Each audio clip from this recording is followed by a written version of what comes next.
المبارک کے ہونے والے اعلان کے مطابق آج انشاءاللہ العزیز جو عنوان اور جو موضوع بیان کرنے کا ارادہ ہے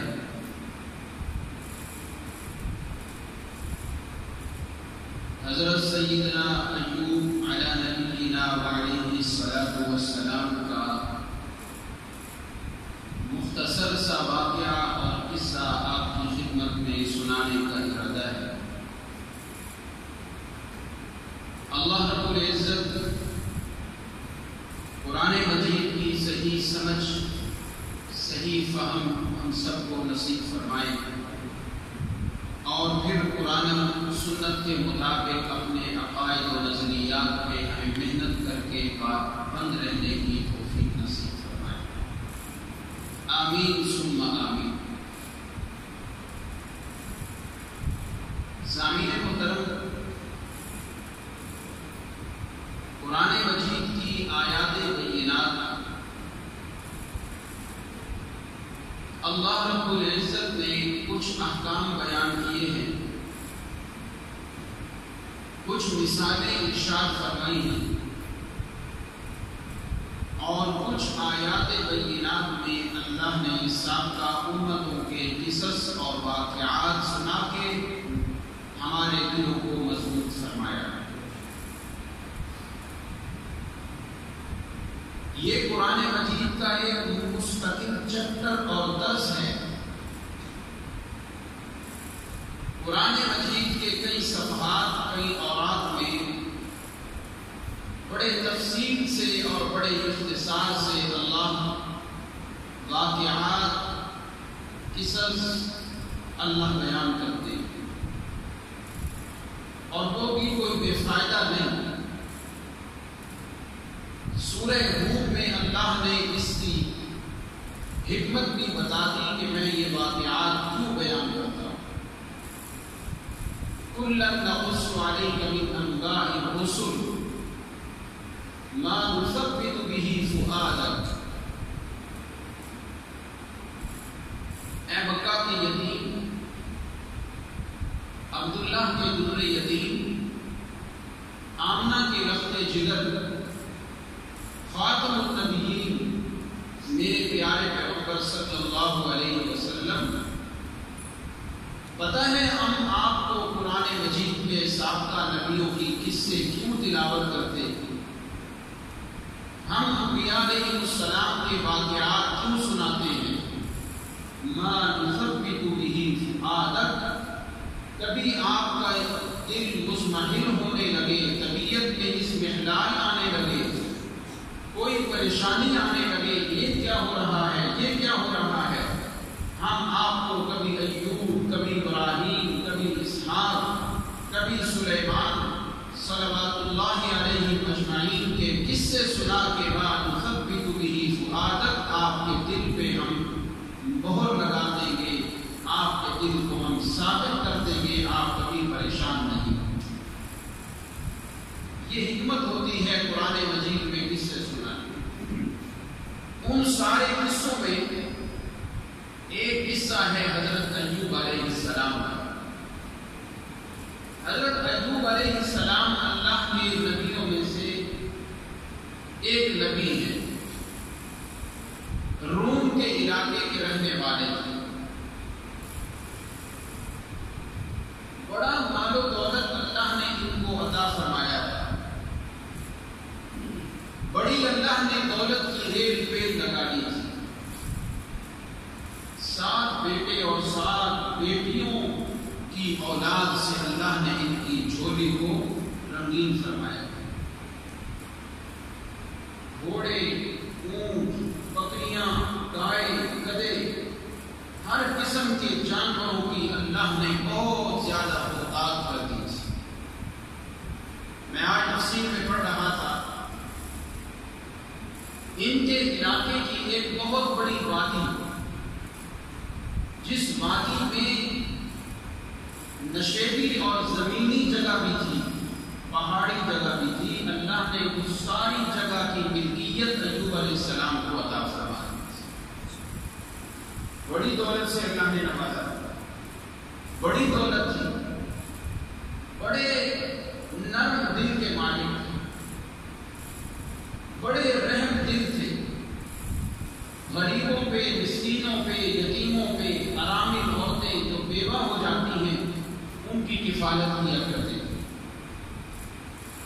بلکہ یہاں تک ان کی سخاوت کا چرچا تھا، کسی علاقے کا مسافر اگر خرچہ اس کے پاس ختم ہو جاتا، حضرت ایوب کے پاس دروازے میں دستک دیتا، حضرت ایوب صرف اس زمانے کا سکہ اور پیسے نہیں بلکہ اس کو گھر پہنچانے کے لیے سواری کا بھی انتظام کر دیا۔ سبحان اللہ، اتنی دولت عطا فرمائی تھی، بڑی دولت دی، بڑی دولت دی، بیوی بھی بڑی صالحہ عابدہ تھی، اولاد بھی بڑی تھی، بلکہ مفسرین کے ایک طبقے نے تو یہاں تک بھی لکھا ہے کہ حضرت کے جو نوکر تھے، غلام تھے، ہر بیل کے لیے ایک غلام اور ایک نوکر تھا، اور اس نوکر کے آگے بیوی بھی تھی، بچے بھی تھے، اور ہر بچے کی کفالت کا بندوبست حضرت ایوب علیہ السلام نے کیا۔ یہ بڑے جگر گردے کی بات ہے کہ اپنے نوکر اور اپنے غلاموں کی اولاد کو بھی پالنا جیسے اپنے ہی بچوں کی کفالت کر رہے ہیں۔ حضرت ایوب کو اللہ نے یہ سارے سلسلے عطا فرمائے۔ چلتے چلتے ایک زمانہ آیا، حضرت ایوب اپنی قوم کے ساتھ چلے، ایک جابر، ایک بڑی ظالم بستی، بڑے ان لوگوں کے پاس سے گزرتے ہوئے انہیں اللہ کی توحید کی دعوت دینا شروع کی۔ جب دعوت توحید دی، اس قوم نے آگے کچھ ایسی باتیں کرنا شروع کر دی، وہ قوم والے کچھ نہ کچھ کھیتی باڑی حضرت ایوب کی کیا کرتے تھے۔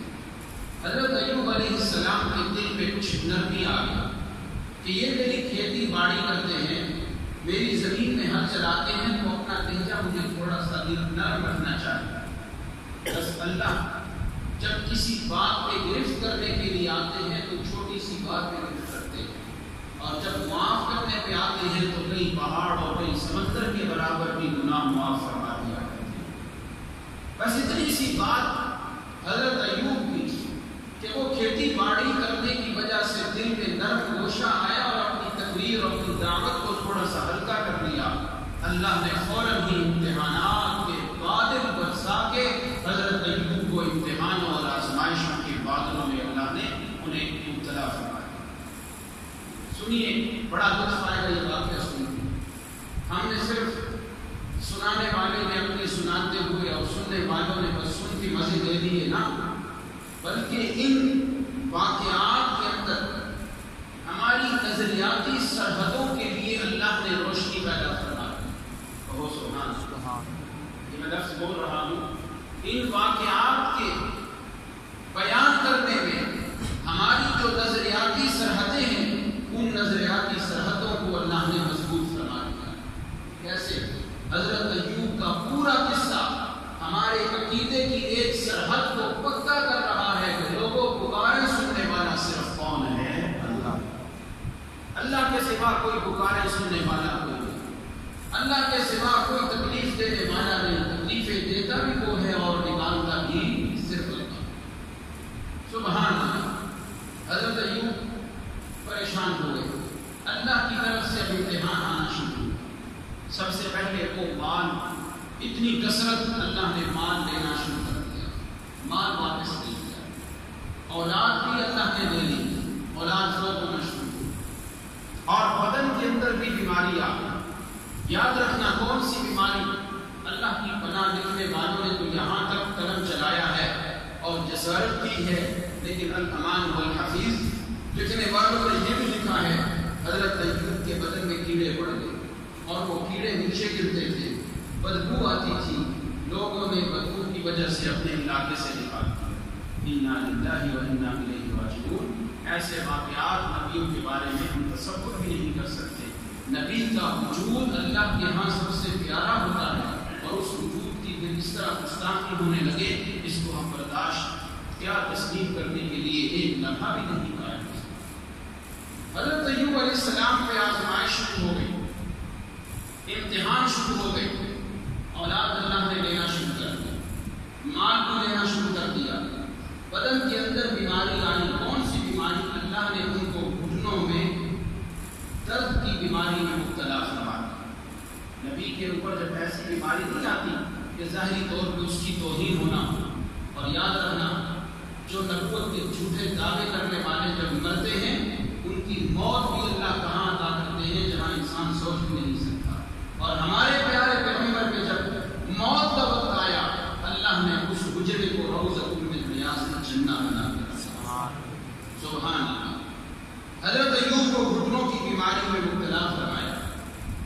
اب جب مبتلا ہوئے تکلیفیں شروع ہو گئی، مال ختم، اولاد فوت ہو رہی ہے، وہ جو اتنے جانور تھے آہستہ آہستہ چھٹ رہے ہیں، اور بھی کئی چیزوں کی اللہ نے بہتات کی ہوئی تھی وہ ساری ختم ہو رہی ہیں۔ اب اس پریشانی اور کرب کے عالم میں حضرت ایوب علیہ السلام نے اپنے رب کے سامنے دست سوال کا راستہ پا لیا۔ اللہ قرآن میں نقشہ کھینچتے ہیں، ایک صورت میں نہیں 2 صورتوں میں اللہ نے اس واقعے کی جھلک دیا، تفصیل سے اللہ نے اسے بیان کر دیا۔ اللہ قرآن مجید میں بیان کرتے ہیں وَأَيُّوبَ إِذْ نَادَىٰ رَبَّهُ أَنِّي مَسَّنِيَ الضُّرُّ وَأَنتَ أَرْحَمُ الرَّاحِمِينَ۔ آپ کو قرآن سے بیان ہے، اونچی آواز سے کہہ رہا سبحان اللہ۔ وَأَيُّوبَ إِذْ نَادَىٰ رَبَّهُ، میرے پیارے پیغمبر قرآن مجید میں میرے بندے ایوب کا بھی تذکرہ فرما دیجئے۔ پتہ ہے کون سا میرا یہ بندہ ایوب ہے، اس کا نام پتہ نہیں کیا، لیکن قرآن میں اس نبی کا نام ایوب ذکر ہے۔ عبداللہ ابن عباس فرماتے ہیں رضی اللہ عنہما، ان کو ایوب اس لیے کہتے ہیں، آبا یعقوب ایابن کہتے ہیں، اللہ کی طرف رجوع کرنا۔ حضرت ایوب پہ جتنی بھی مصیبت آ گئی، تکلیف آ گئی، انہوں نے دائیں بائیں دیکھا نہیں، اپنے رب کی طرف رجوع کیا۔ اسی لیے تو اللہ نے فرمایا نعم العبد انہ اواب۔ مزہ آ گیا، ہمارا بندہ ایوب، ہم نے جتنی بھی مشکل نازل کی اس نے ہمیں ہی پکارا، ہم نے نام ہی ایوب رکھ دیا ہے۔ ہم نے نام ہی کیا رکھ دیا؟ ایوب کا۔ اِنَّ إِلَيْنَا إِيَابَهُمْ، یہ اسی سے مشتق ہے ایوب، اللہ کی طرف رجوع کرتے ہیں۔ قرآن کے صفحات میں وَأَيُّوبَ إِذْ نَادَىٰ رَبَّهُ، توجہ کیجیے گا میرے پیارے پیغمبر، مجھے وہ وقت بڑا پیارا لگا، مجھے وہ منظر بڑا پیارا ہی محسوس ہوا جب میرے بندے ایوب نے میں اللہ کو پکارا، میں اللہ کو آواز دی، اللہ کے سامنے دست سوال دراز کیا، عافیت کی طلب کے لیے اور بیماری سے شفا طلب کرنے کے لیے میں اللہ کو آواز دی۔ مجھے اس کی آواز اتنی پیاری، اس کے بول اتنے پیارے، اس کی ادا مجھے اتنی پسند آئی کہ میں نے قرآن کا حصہ بنا دیا ہے۔ وَأَيُّوبَ إِذْ نَادَىٰ رَبَّهُ، اچھا کب پکارا تھا؟ جب مال اللہ نے لے لیا، اولاد لے لی، بدن کی صحت کو اللہ نے لے لیا، ان ساری تکلیفوں کے اندر نادیٰ ربہ، حضرت ایوب نے اپنے رب کو آواز دی۔ اللہ نے رہتی دنیا تک کے لیے مسئلہ سمجھا دیا، میری اور آپ کی نظریاتی سرحدوں کو مضبوط کرتے ہوئے اللہ نے سبق دے دیا کہ لوگوں جب بھی پریشانی آنی ہے تم نے بھی طریقہ وہ اپنانا ہے جو میرے انبیاء علیہ السلام کا طریقہ تھا۔ پریشانی آئے، مصیبت آئے، دکھ آئے، انہوں نے اللہ کو پکارا ہے، تم نے بھی کس کو پکارنا ہے؟ اللہ۔ توجہ کیجیے، اس واقعے کو آگے شروع کریں گے، بڑے سبق ملیں گے۔ اب اللہ کے بندے ایوب نے کہا کیا دعا کی؟ انی مسنی الضر، اے میرے اللہ، ظاہری ترجمہ کرنے لگا، اے میرے اللہ، اے میرے پروردگار، مجھے تکلیف نے چھو لیا، زبردست ترجمہ ہے. کیا ترجمہ؟ مجھے تکلیف نے چھو لیا. اللہ اکبر. لیکن ایک معنی اور کرنے لگا آپ خوش ہو جائیں گے. انی مسنی الضر، اے میرے پروردگار، اے میرے پالنہار، اے میرے داتا، انی مسنی الضر، مجھے دکھ لگ گیا ہے. مجھے کیا لگ گیا ہے؟ دکھ لگ گیا. جتنے بیٹھے ہو اللہ نہ کرے نہ کرے شاید کوئی کسی دکھ میں مبتلا ہو، کسی کو بیٹی کا بیٹے کا، اللہ ہم سب کو محفوظ فرمائے. اگر دکھ میں مبتلا ہے نا تو قرآن کے ان قصوں کو پڑھو، ہمارے ان دکھوں پہ اللہ نے مرہم بنا دیا ہے. انی مسنی الضر، اے میرے پروردگار مجھے تو دکھ لگ گیا ہے، مجھے تکلیف پہنچی ہے. کون سی تکلیف؟ لیکن تکلیف کا ذکر نہیں کیا. کتنا ادب اور احترام ایوب علیہ السلام کی دعا میں، ان کی بیان میں فوراً کہتے ہیں وَأَنْتَ أَرْحَمُ الرَّاحِمِينَ.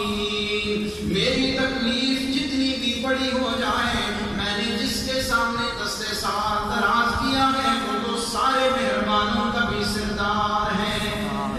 وَأَنْتَ أَرْحَمُ الرَّاحِمِينَ. یہ ادب و احترام سکھلا رہے ہیں. یہ نہیں کہا اے میرے اللہ تو نے میری اولاد لے لی، نہیں. تو نے مجھے بیماری لگا دی، نہیں. تو نے میرا مال تباہ کر دیا، نہیں. نہیں تکلیف کی باری آئی تو اپنی طرف نسبت کر لی. انی مسنی الضر، مجھے تکلیف نے چھوا ہے، مجھے دکھ لگ گیا ہے. علماء تشریف فرمائیں یہ مجاز عقلی ہے کہ سبب کی طرف نسبت کر دی ہے. انی مسنی الضر، مجھے تکلیف نے چھو دیا ہے. اے اللہ تکلیف کوئی بھی ہو جائے وَأَنْتَ أَرْحَمُ الرَّاحِمِينَ.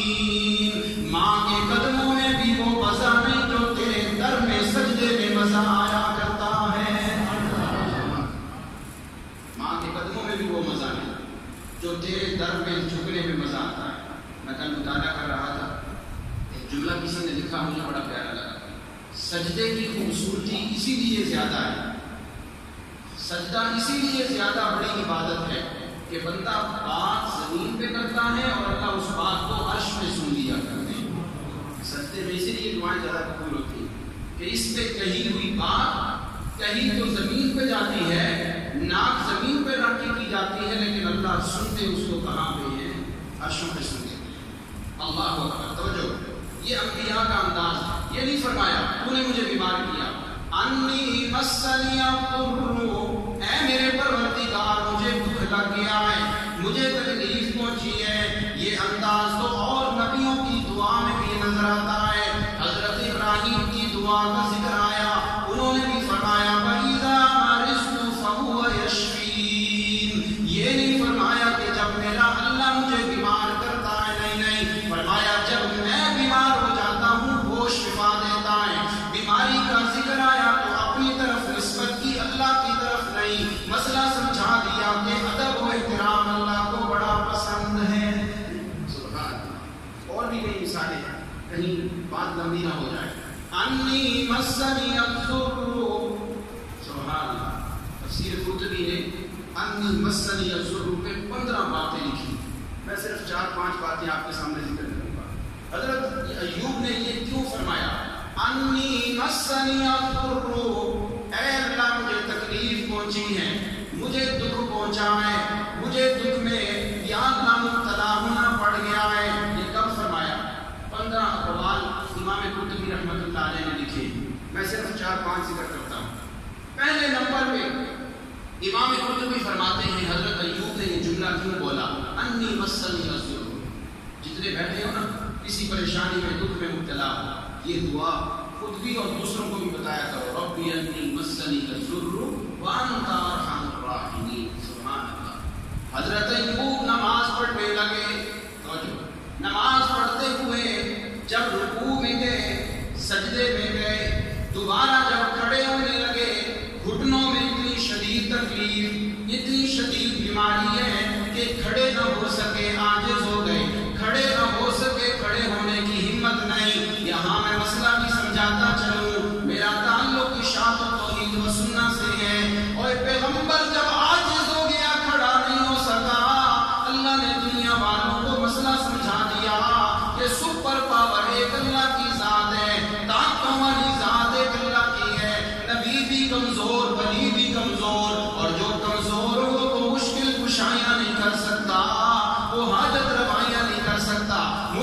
منشاء اور حاجت روا صرف ایک اللہ کی ذات ہے۔ کھڑے ہونے لگے، نہیں کھڑا ہوا گیا، پریشان ہو گیا ایوب علیہ السلام کہ میں نماز سے کھڑا ہی ہوں اور ہاں میری جسم میں تکلیف ہے۔ فوراً دعا کے لیے آپ اٹھا دیے، انی مسنی الضر، اے میرے پروردگار مجھے تکلیف پہنچی ہے، مجھے شفا دے دے، تیرے سے بڑھ کے کوئی شفا دینے والا نہیں، تو سارے مہربانوں سے بڑا مہربان ہے۔ یہ اس وقت جملہ بولا جب نماز سے سجدے سے کھڑے نہ ہو سکے۔ دوسرا مقام امام قرطبی نے لکھا ہے کہ یہ کب فرمایا حضرت ایوب نے؟ اللہ رب العزت نے دیکھا حضرت ایوب بیمار ہیں، پریشان ہیں، دکھ میں غم میں ہیں۔ اللہ نے یہ مسئلہ سمجھانا تھا قیامت تک آنے والے لوگوں کے لیے کہ جو بھی کوئی بیمار ہو، جتنا بھی بیمار ہو، شکوہ نہیں کرنا، اللہ کے سامنے شکر کرتے ہوئے اللہ سے اپنی اس پریشانی کی دعا کرنی۔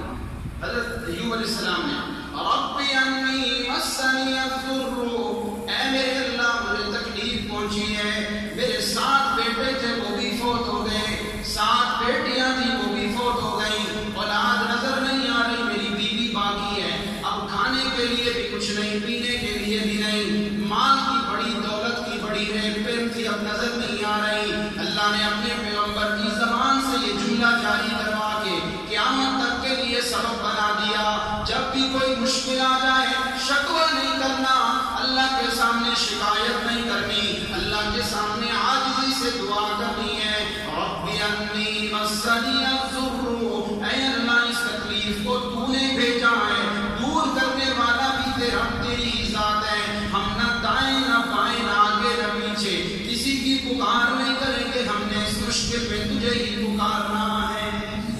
یہ امام قرطبی نے دوسری بات لکھی۔ تیسری بات سنیے گا، آپ حیران ہو جائیں۔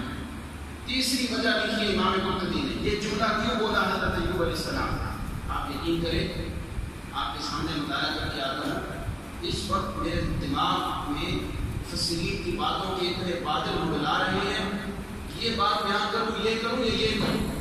جب مطالعہ تھوڑا زیادہ ہو جائے تو پھر یہ بھی بڑی مصیبت نہیں، بڑا مسئلہ بن جاتا ہے، کون سی بات کو بیان کیا جائے۔ بڑے اختصار سے میں آپ کو آگے لے جا رہا ہوں۔ امام قرطبی نے ایک اور بات لکھی کہ حضرت ایوب نے یہ جملہ کب بولا تھا۔ حضرت ایوب بیمار ہو گئے، کافی عرصہ گزر گیا، پتہ کتنا عرصہ بیمار رہے؟ علماء نے لکھا 3 سال 7 سال، لیکن سب سے پکی اور پختہ بات ہے 18 سال حضرت ایوب علیہ السلام بیمار ہیں۔ کتنے سال؟ حضرت ایوب کی بیماری، تکلیف، دکھ۔ ایک دن بیوی جا رہی ہے بازار کے کسی چوک سے، دیکھتی کیا ہے، ایک جگہ مجمع لگا ہوا ہے، لوگ بڑے گولدارہ بنا کے کھڑے ہیں۔ پوچھا حضرت ایوب کی بیوی نے کیا ماجرا ہے، لوگ یہاں کیوں کھڑے ہیں؟ بتانے والوں نے بتایا یہاں پیر صاحب بیٹھے ہیں، دم کرتے ہیں، تعویذ دیتے ہیں، مریض ٹھیک ہو جاتا ہے۔ حضرت ایوب کی بیوی کہنے لگی میرا خامد بیمار ہے، میں نہیں جا کے کوئی دوائی کوئی تعویذ تو نہیں، میں لفظ بولتا ہمارا چاچو اسکولہ صاحب بیٹھے ہیں، ناراض نہ ہو جائے، میں کوئی دوائی دے لیتی ہوں، میرا خامد بیمار ہے۔ توجہ، حضرت ایوب کی بیوی چلی گئی، جا کے اس پیر سے کہنے لگی میرا خامد ہے وہ بیمار ہے، 18 سال تقریباً بیماری کو ہو گئے، مجھے کوئی علاج بتائیے۔ اب وہ پیر نہیں تھا، وہ انسان نہیں تھا، وہ تو اللہ رب العزت نے ایک آزمائش کے لیے وہاں پہ ایک بزرگ کی شکل میں ایک شیطان کو اٹھا دیا۔ حضرت ایوب کی بیوی جب یہ بات کی، وہ پیر صاحب کہنے لگے ایک شرط پہ میں دوائی دوں گی، کوئی روپیہ کوئی پیسہ تجھ سے نہیں لوں گی، صرف ایک شرط پہ تجھے دوائی دوں گی اور تیرا خامد ٹھیک بھی ہو جائے گا۔ حضرت ایوب کی بیوی کہنے لگی بتائیے، میں کہا یہ میں علاج نہ کروں گا، صرف ایک شرط ہے، تیرا خامد ٹھیک ہونے کے بعد ایک دفعہ یہ کہہ دے کہ یہ شفا مجھے اس بزرگ نے دی، یہ شفا مجھے اس بزرگ نے دی، اور دوسرے نمبر پہ یہ کام تو نے کرنا ہے کہ تو نے مجھے ایک دفعہ سجدہ کرنا ہے۔ پر یہ 2 کام کرتے کوئی فیس نہیں، کوئی آپ سے شرینی نہیں دیں گے، صرف یہ 2 کام تیرا خامد کہہ دے انت شفیتنی، اور اس دن اس جدی تو میرے سامنے سجدہ کر دے، تیرا خامد یہ کہہ دے اس پیر نے مجھے شفا دیا۔ اب عورت نازک ذات ہوتی ہے، صنف نازک ہے، ان کے دل میں تھوڑی سی بات آ گئی کہ کوئی مسئلہ نہیں کیا ہی دیتی. حضرت ایوب علیہ السلام کو جب آپ کی بیوی نے بتایا کہ بزرگ بیٹھے ہیں وہ اس طرح کی بات کر رہے ہیں, حضرت ایوب علیہ السلام بڑے پریشان ہو گئے, کہنے لگے یہ تو معاملہ یہاں تک پہنچا ہے کہ میرے بستر پہ لیٹنے والی میری بیوی, میری خاتون, وہ بھی شیطان کی باتوں میں آنے لگ گئی ہے. اور فرمایا وہ شیطان تھا, وہ کوئی بزرگ نہیں تھا. جب اتنے پریشان ہوئے کہ میری بیوی کا ایمان بھی ڈاواڈول ہونے لگا ہے, اس وقت دعا کرتے ہیں ربی انی مسنی الضر وانت ارحم الراحمین. اے میرے پروردگار 80 سال میں نے تندرستی کی حالت میں زندگی گزاری, میں نے لوگوں کو مسئلہ سمجھایا, لوگ اللہ کے سوا کسی کو سامنے سجدہ نہیں کرنا, اللہ کے سوا کسی کو شفا دینے والا نہیں. آج وہ بیٹھا ہوا شیطان میری بیوی کو اس طرح کی باتیں کر رہا ہے.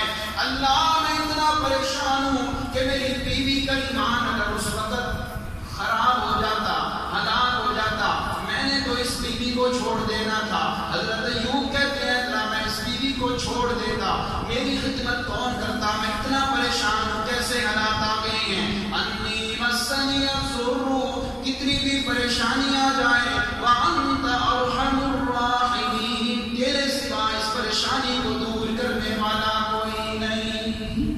اس وقت حضرت ایوب نے یہ فرمایا. امام قرطبی نے ایک اور وجہ بھی لکھی ہے, سبحان اللہ. حضرت ایوب نے یہ جملہ کب بولا تھا؟ اللہ اکبر. حضرت ایوب علیہ السلام نے یہ جملہ انی مسنی الضر, یا اللہ مجھے تکلیف نے چھوا ہے, یا اللہ مجھے تکلیف آ گئی ہے. ایک بات یہاں سناتا چلا, حضرت ایوب کی بیوی ایک دن آئی, کہنے لگی آج ذرا دعا ہی کر لو اللہ سے, یا اللہ بڑی تکلیف پڑ گئی, اب تو شفا دے دے, اب تو ٹھیک کر دے. حضرت ایوب نے اپنی بیوی سے فرمایا مجھے بتا کتنا عرصہ میں تندرست زندگی گزار کے دنیا میں رہ رہا ہوں. حضرت ایوب کی بیوی کہنے لگی 80 سال تو آپ کو کچھ بھی نہیں ہوا, 80 سال سے اوپر جب عمر ہوئی ہے تو آپ کو یہ تکلیف آئی ہے, یہ مشکل کا وقت آیا ہے. حضرت ایوب نے بڑی پیاری بات کی, فرمایا میری خوشحالی کا زمانہ 80 سال تھا, اور میری تندرستی کا زمانہ ابھی 10 سال بھی نہیں ہوا, 20 سال بھی نہیں ہوئے, ابھی تم پریشان ہو گئی ہو. اللہ نے 80 سال صحت دی ہے, آج کچھ سال بیماری آئی ہے, کم از کم 80 سال تو بیماری برابر ہونے دو تاکہ تندرستی اور پریشانی کا زمانہ برابر ہو جائے, پھر دعا کرتے ہوئے لطف آئے گا. آج یہ سبق مل گیا ہے, کبھی کوئی پریشانی دکھ غم آ جائے فوراً یاد کیا کرو کہ اللہ نے ہمیں تندرستی بھی تو عطا فرمائی, خوشحالی کا زمانہ بھی تو عطا فرمایا. آج اگر تھوڑی سی یہ پریشانی آ گئی ہے, پریشانی بھی اس طرف سے آئی ہے, اور حل کرنے والا بھی کون ہے؟ اللہ. کیسے سبق ہے اس بات یاد کریں. اللہ اکبر. حضرت ایوب علیہ السلام نے یہ جملہ کب بولا؟ امام قرطبی نے ایک اور وجہ لکھی ہے, اور آپ خوش ہو جائیں گے وہ وجہ سن کے. آج کے دور میں بھی وہ چیز بہت زیادہ ہمارے اندر پائی جاتی ہے, اللہ ہماری اصلاح فرمائے. حضرت ایوب علیہ السلام جب بیمار ہوئے, جو مشرکین تھے, جو مذاق اڑانے والے تھے, انہوں نے خوشیاں منانا شروع کر. دیکھو سچا نبی ہوتا تو کبھی پریشانی نہ آتی, دکھ نہ آتا, تکلیف نہ آتی. حضرت ایوب اپنے دل میں پریشان ہے کہ یا اللہ تیری توحید کے دشمن خوش ہونا شروع ہو گئے, مجھے شفا دے دے. انی مسنی الضر, اے اللہ تیری توحید کے دشمنوں نے تو جشن منانا شروع کر دیا ہے, خوشیاں منانا شروع کر دی ہیں. انی مسنی الضر, دشمن کا خوش ہونا بھی اللہ کی طرف سے عذاب ہوتا ہے.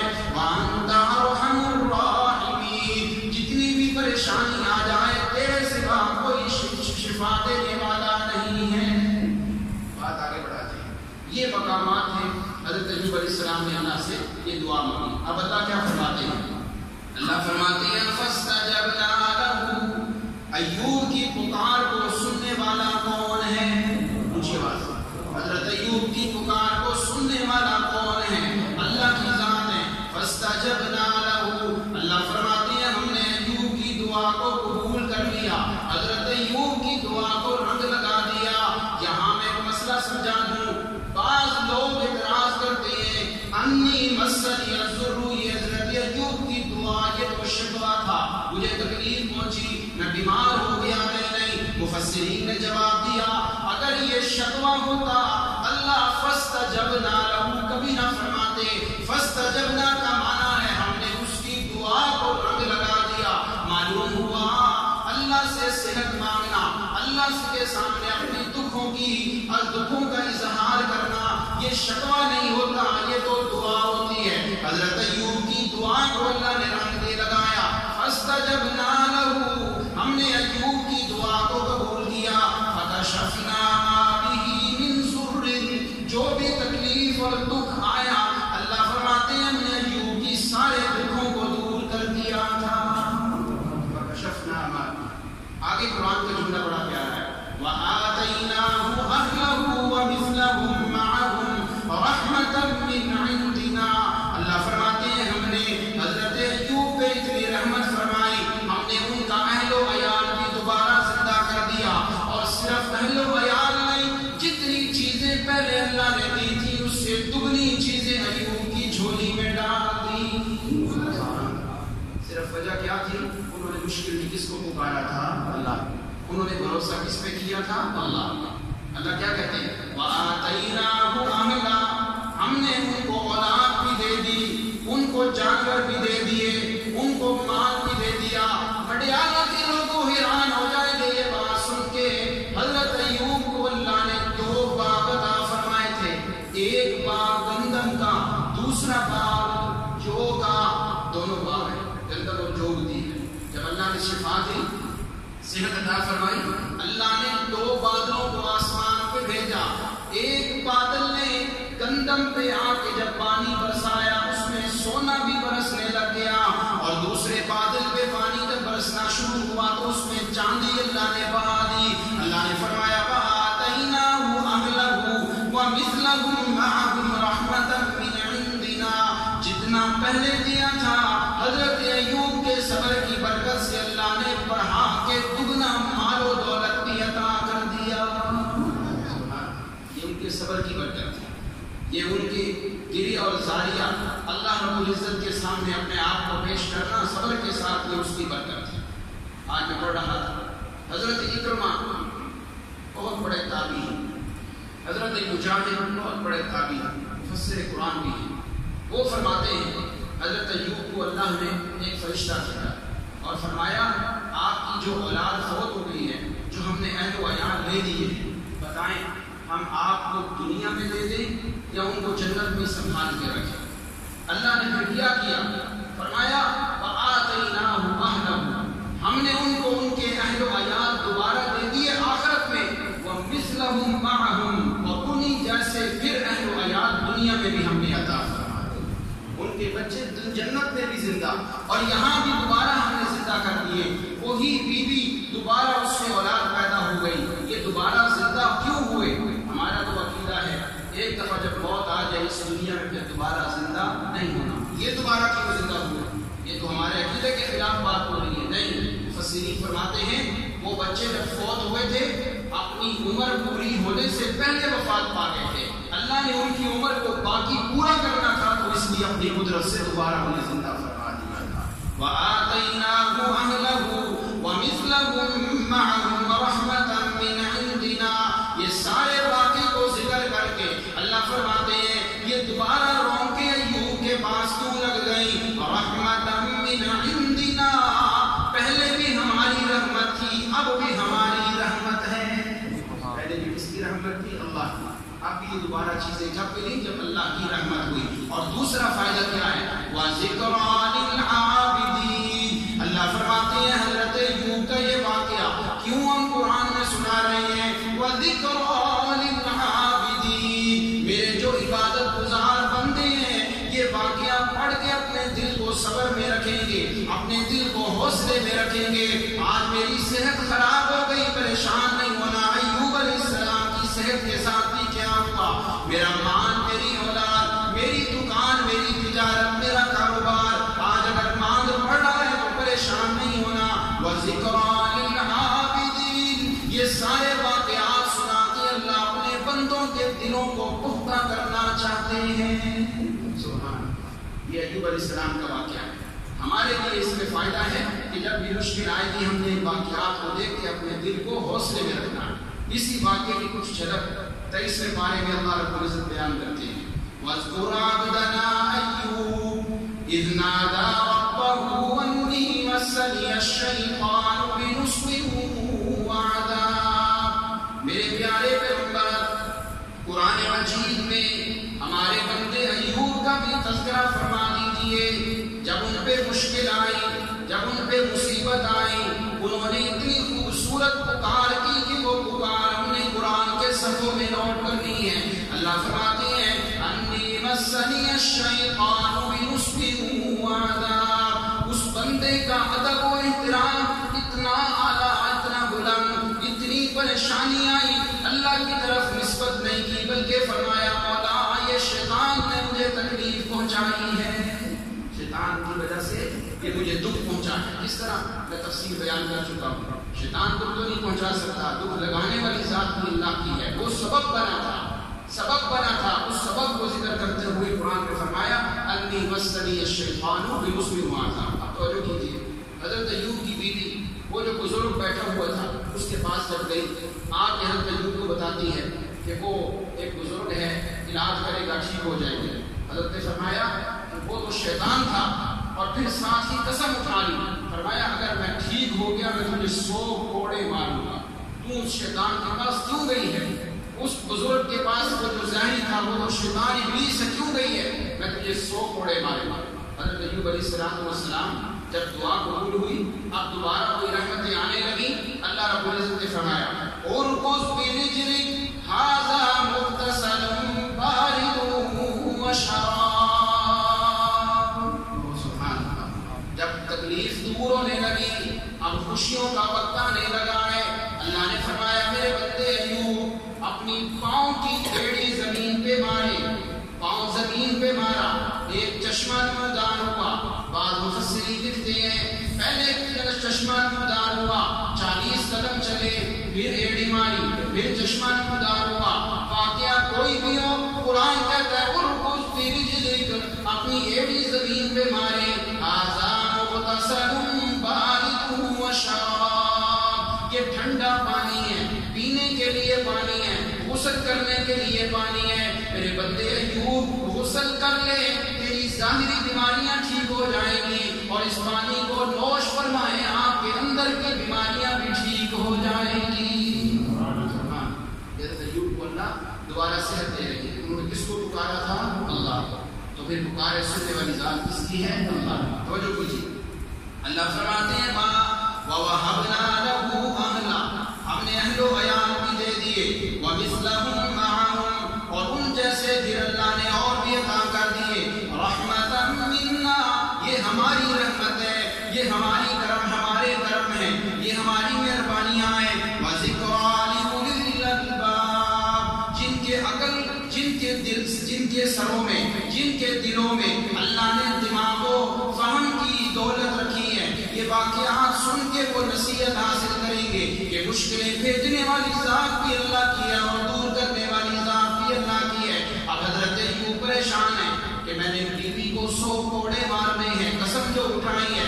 اللہ فرماتے ہیں پریشان نہیں ہونا، جو بندہ میرا در پہ آگے جھکتا رہے میں اللہ پھر بڑی لاج رکھتا ہوں، میں بڑی آسانیاں پیدا کر دیتا ہوں. اللہ نے فرمایا وَخُذْ بِيَدِكَ ضِغْثًا فَاضْرِبْ بِهِ وَلَا تَحْنَثْ.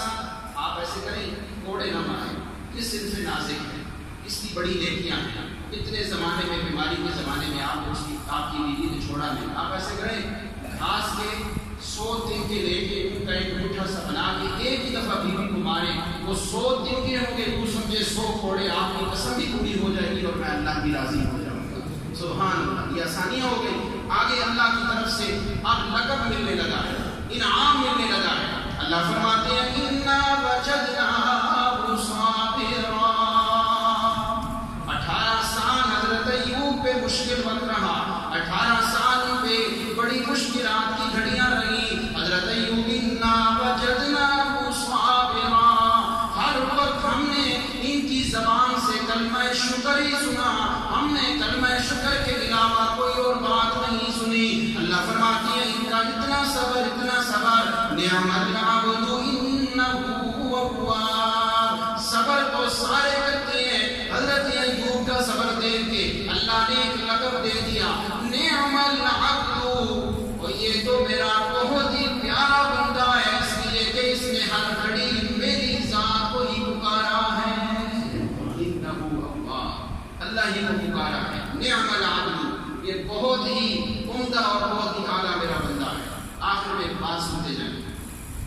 اللہ کی پکار ہے، مجھے بتاؤ یہ کہاں سے ملے گی؟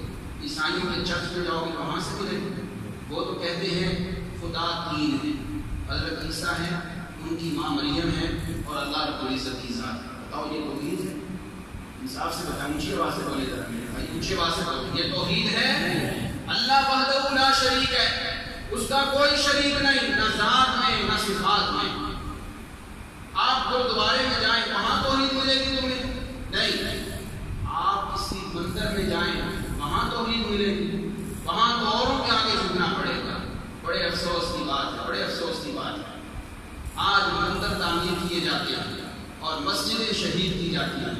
میرے بھائیوں، رب کی توحید نہ چرچ میں ملے گی، نہ مندر میں ملے گی، نہ گردواروں میں ملے گی، نہ قبروں اور مزاروں میں ملے گی۔ رب کی سچی توحید ملے گی تو اللہ کے گھر مسجدوں سے تمہیں ملے گی، مسجدوں سے ملے گی۔ آج بڑے افسوس کے ساتھ یہ کہا جاتا ہے، اور ہم کہہ رہے ہیں پاکستان جب بنایا گیا تھا تو کیا تھا پاکستان کا مطلب؟ لا الہ الا اللہ۔ نمازیں ہندوستان میں نہیں ہوتی تھی پہلے؟ کیا وہاں جمعے نہیں پڑھے جاتے تھے؟ کیا وہاں عیدوں کی نماز نہیں ہوتی تھی؟ سب کچھ ہوتا تھا جو ہمارے بزرگ جانتے ہیں۔ پاکستان بنتے وقت مسجدیں بھی تھیں، نمازیں بھی ہوتی، پھر پاکستان بنانے کی ضرورت کیا تھی؟ اسی لیے یہ ملک خدا داد صرف اس لیے بنایا جا رہا ہے کہ اس میں ایک اللہ کی عبادت ہوگی، اس کے ساتھ کسی کو شریک نہیں ٹھہرایا جائے گا۔ آج بڑے افسوس کی بات ہے، 4-5 دن پہلے اسلام آباد میں 23 سالہ پرانی مسجد کو گرا دیا گیا ہے۔ 23 سالہ مسجد کو ویڈیو دیکھے فیس بک پہ، یوٹیوب پہ اور چینلوں پہ، مسجد کو منہدم کیا جا رہا ہے اور مندر بنائے جا رہے ہیں۔ سنو، ریاست مدینہ اس طرح نہیں بنے گی کہ رب کے گھروں کو گرایا جائے اور غیر اللہ کی پکار کے اڈوں کو تعمیر کیا جائے۔ نہیں، مسجدیں تعمیر کرنے سے، غیر اللہ کے اڈے گرانے سے پھر اللہ کی توحید بلند ہوگی اور پھر ریاست مدینہ کی شکل پیش ہوگی۔ وہ مسجد جو 23 سال سے بنی ہوئی تھی، اس میں قرآن پڑھا جاتا تھا، سینکڑوں لوگوں نے اعتکاف کیا ہوگا، کتنے لوگوں نے نمازیں پڑھی ہوں گی، 23 سال کے جمعے، 23 سال کی تراویح، 23 سال کے اعتکاف، 23 سال کی اذانیں، اور ان الماریوں میں رب کے قرآن کے نسخے جب اس مسجد کو گرایا ہوگا۔ سنو، جن حکمرانوں نے یہ کام کیا ہے، اللہ کی لاٹھی بڑی بے آواز ہے، اللہ کے گھر کو تم نے گرایا ہے، یہ تمہیں بہت مہنگا سودا پڑے گا۔ کہو انشاءاللہ، یہ جس کا گھر ہے وہی تم سے انتقام لے گا۔ کسی نے کام خراب کیا، آج ملک سے باہر بیٹھے ہیں، سنو، رب کے گھر کو تم نے گرایا ہے، اس کا سودا تمہیں بہت مہنگا پڑے گا۔ ابرہا نے بیت اللہ پہ حملہ کیا تھا، رب نے تباہ و برباد کر کے کعصف معقول بنایا تھا۔ سنو، مسجدوں کو گرانے والوں، تم بھی کعصف معقول سے ڈرو، کہیں کوئی تم پہ وبال نہ آ جائے۔ آج کے اس جمعے کے اجتماع سے آپ تمام حضرات کی وساطت سے ہم احتجاج ریکارڈ کرواتے ہیں۔ اسلام آباد میں 178 ہندو بستے ہیں، صرف جب الیکشن کمیشن نے دیکھا تو 178 افراد صرف وہاں پر ہندو رہتے ہیں، اور ان 178 افراد کے لیے اتنے بڑے مربع اور اتنے بڑی زمین الاٹ کرنا، یہ بتاؤ انصاف کی بات ہے؟